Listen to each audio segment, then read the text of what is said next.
People who tell the truth can be very stubborn, and it helps add depth and complexity to their understanding of things. They're not too busy constructing walls to absorb things in their porous complexity and filter them through these perceptions, through their understanding, and sort out ideas that can be presented with beauty and clarity. But it's a mistake to see stubborn people as inherently honest, because people who have a lot at stake are also very stubborn.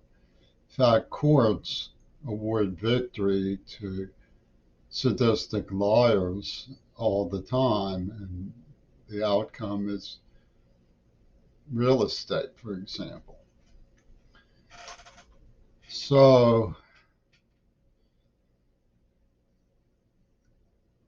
some ideas are very double-edged, and Pittsburgh and Peter Gabriel have wasted no effort in saying that the truth is not as I present it, that it's not me, it's not the real me that you're seeing when I complain. It's not an accurate representation of my memories, and somehow role playing or something, which is a real phenomenon. People do adopt rules. There's things in language that are called code switching. You say one thing to the people who it appears in another, your parents. And this was a Joel Kaplan expertise. So they monitor that they had the right to fish through all the facets and features of a fragmented personality in which they had, by the way, implanted a neuroplasm. This idea that it's not really me has a sideshow in this circus that's completely true. And it's the essence of my defense of my person, which is that none of this has anything to do with me. Steve Langer even came out and said, I'm not sorry for anything I did, only that it had to be you. In other words, as a person, it really wasn't personal, but I symbolized something that was useful for the itinerary. The truth is that even though I could sense that there were intimations of what had been done and what was coming that were of an organized and cruel mindset. It wasn't until I actually read the Guttersnipe proposal for a group project, which was a full confession that the administration of the University of Pittsburgh seized and suppressed, that I realized that I was matching wits with Gregory Coral and his structuralist approach to musical analysis. That was when I had to understand the vocabulary.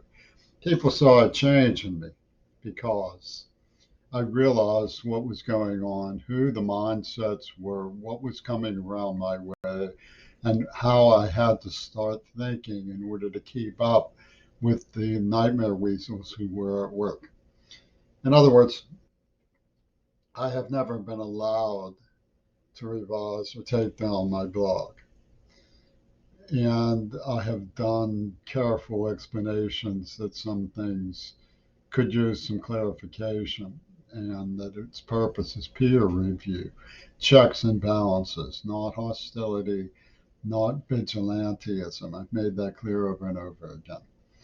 And I've also made clear that I was extruded, that Warrior Inside Out and the Yammer from Senegal came from people who had impacted a neuroplasm. They wanted it impossible for me not to automatically state. Even the attempt to hide is perceived, said the abominator. And when you read those things, the atrocious things, the horrifying things, and see the evidence, you aren't dealing with my mind and my soul and my psyche. You're dealing with the psyche, the mind, and the soul of Yoko Ono, a seasoned, hardened sadist. She leapfrogged out of Japan with an attack plan on the 60s that bore fruit in the Sybil Nostra of the people who wrote the script and pretended to find it for Von Trumpetune, the so-called network, the Secret Service franchise that pulled this. It has nothing to do with me. So attributing it to me is not just wrong, it's foolish. Because the things in my blog are things, many of which are worth knowing about that crowd. And I realize that it's horrifying, that it's heinous, that it's diabolical, that it's frightening, that it's searing, that it's unpleasant, that it's scary. And these people were trying to monger the idea that I was that way, that I was scary Crary. You can see what they did to implant a character change, but you can't really see that it worked. In my opinion, one of the most terrifying things to live with is not what they did when it comes to me, but what they tried to do.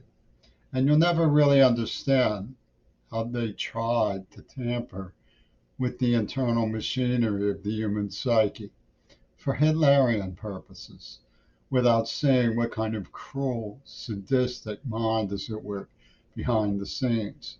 And it's false to attribute that to me. I've been a pretty good student. The few people who are my friends are generous, sensitive, caring people. I don't go around making trouble or picking fights. I didn't want to have to do this kind of work. It seemed so impossible to believe that people who I was brushing elbows with at the University of Pittsburgh could be up to something so despicable. And Yoko Ono goes around calling herself the patron saint of Amnesty International. So you see somebody who is nonviolent throughout their life being brought face to face with the criminally insane person who claims to be the same way. What gives? I don't want anything to do with this one. I back off from wanting anything to do with her lurid, stupid, scheming, maniacal bass player, Tony Levin. I don't like him. I don't want anything to do with him. But to say that the things that you see in my blog aren't me has a grain of truth to it. It comes from these maniacal wizards of sadistic, psychedelic, so called reasoning, thinking. The mind, the brutal, sadistic mind of Peter and Gabriel is where it comes from. So when people say that I'm not telling the truth about who I am, about what it was and what I went through, they're lying, they're deceitful, they're cunning. But when they say it's proven by my blog, there's a certain grain of truth to that, because that really wasn't me. That wasn't the kind of way I thought. It wasn't in me to understand and think that way. Most people who knew me realized and took me for something of an airy, half-witted individual. I don't think they're wrong. I think there's a lot of truth to that part of the story for them.